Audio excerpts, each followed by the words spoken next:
Voltamos com o nosso Tome Ciência, que discute hoje as relações do Brasil com a China, tanto do ponto de vista tecnológico como econômico. Contamos para isso com a presença do Zé Raimundo Braga Coelho, que é o presidente da Agência Espacial Brasileira, a EB, o Severino Bezerra Cabral Filho, que é do Instituto Brasileiro de Estudos China-Ásia-Pacífico e também da Escola Superior de Guerra, o Fernando Lázaro Freire Júnior, do presidente do CBPF, e o André Soares, do Conselho Empresarial Brasil-China.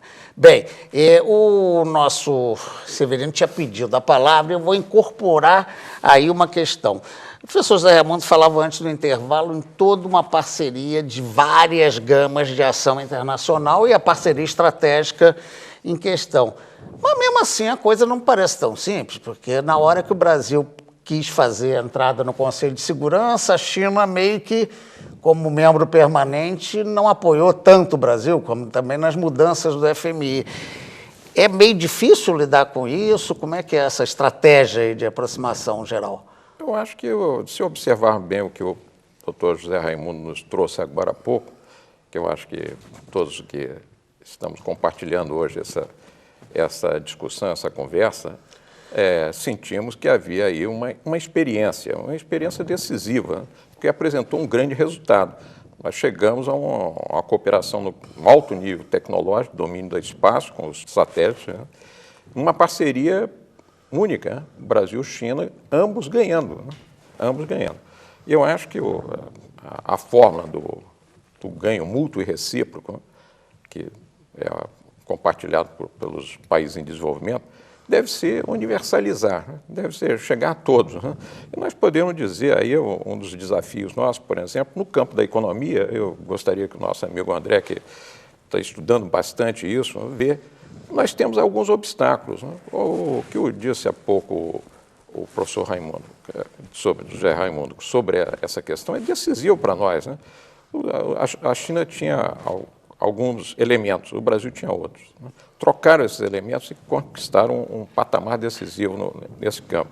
Ora, no campo econômico, parece evidente, né, que a China necessita, para o seu desenvolvimento maior, para o seu grande projeto nacional de desenvolvimento, de recursos naturais. Alguns ela detém, outros não detém. Então, precisa ir para os países que detêm abundância desses recursos, e o Brasil é talvez o maior deles, ou o segundo maior do mundo, né? E, do outro lado, o Brasil tem um setor industrial significativo, mas que tem hoje problemas, né? Ora, se nós pensarmos bem, a complementariedade, baseada nessa política do win-win, né, do ganho mútuo e recíproco, pode ser a chave para resolver grandes problemas que nós temos, porque todo o resto é favorável. Agora, os últimos dados do Ministério da Indústria e Comércio revelam que este ano, mais do que nunca, avançou. É incrível, não? Em meio a uma crise econômica mundial, as relações 2012, econômicas, né, e comerciais do Brasil com a China não cessam de crescer, né? Ele é de longe agora, cada vez mais se distancia, o maior importador, o maior exportador e o maior investidor no Brasil. Deixa eu aproveitar. Quer dizer, se nós casarmos isso com o que já foi feito no campo científico e tecnológico com o campo econômico, nós vemos aí se abrir uma larga avenida. Eu quero pegar exatamente esse aspecto que você falou do campo econômico, para passar ali para o nosso xará e o André. Uma crítica que a indústria brasileira sempre fala muito é o seguinte: poxa, a China pega as commodities, né? Ou pega insumos de material e nos devolve produtos feitos, e isso atrapalha a competitividade. Como é que é isso do ponto de vista do interesse nacional, da indústria nacional? Como é que isso está sendo visto? Bom, eu vou falar um pouco da área como lado do conselho e não como uma das associações que fazem parte do conselho também. É nítido e claro que essa complementariedade também existe na pauta de comércio.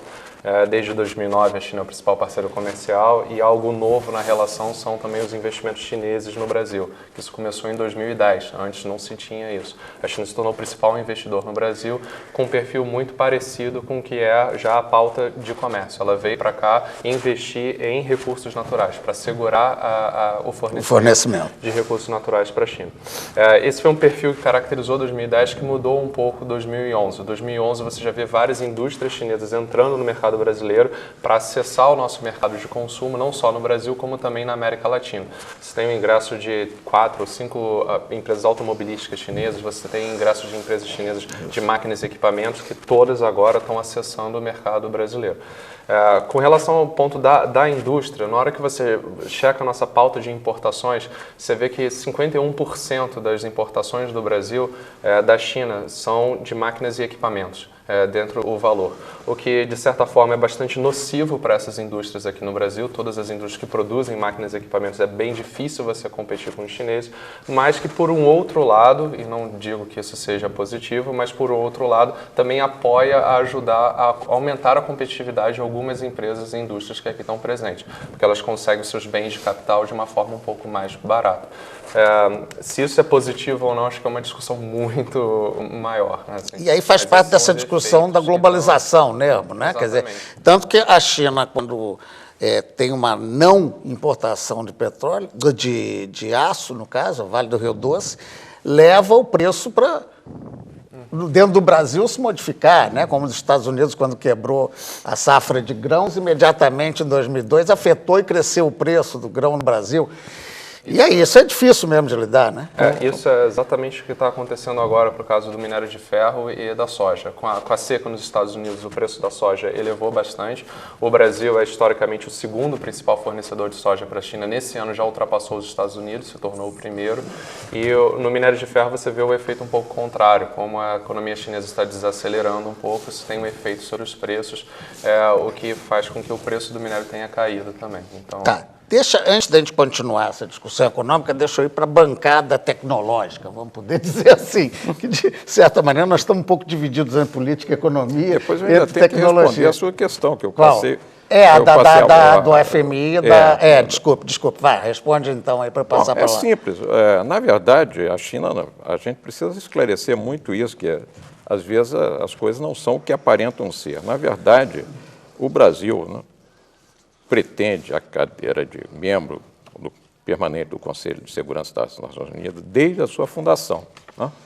É óbvio que essa pretensão foi impedida por decisões dos 3 grandes que forjaram aquele conselho. Eles colocaram lá a China, que na época estava até ocupada pelo Japão, a França, que também ainda estava em parte ocupada pela Alemanha, como 2 grandes. Né?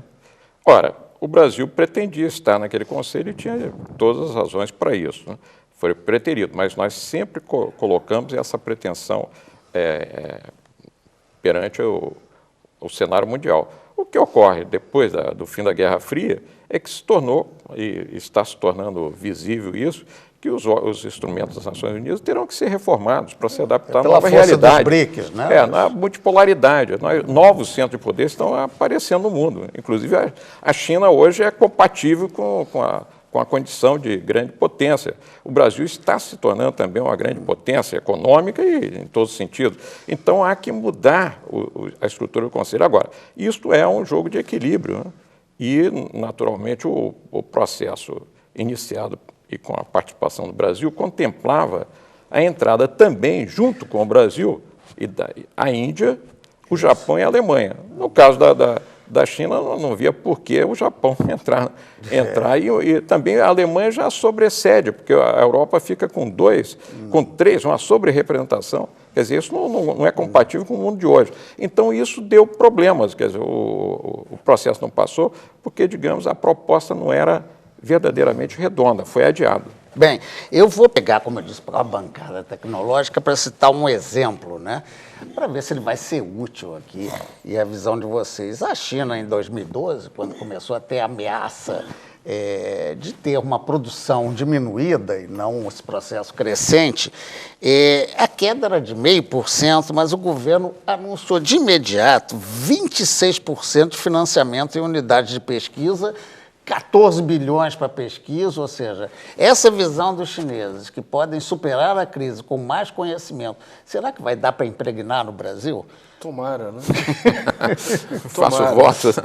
Tomara, isso é a torcida de todos nós que trabalhamos na área que você chamou da bancada. Bancada e também tecnológica. Na bancada social, acredito que também. Certamente isso é o objetivo. Agora, é interessante notar a questão da agenda, né?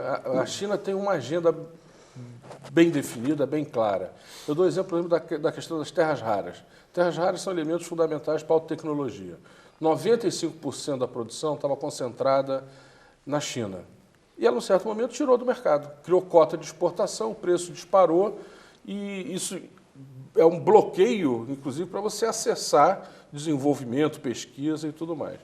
O Brasil, final dos anos 50, anos 60, já teve tecnologia própria de purificação de terras raras, que é um negócio muito sofisticado, tinha patentes internacionais na época, e foi sucateado no governo Collor com a privatização da Nuclemon, uma atrapalhada dessas que o Brasil de vez em quando se mete, né? E agora a gente está tendo que correr atrás na produção.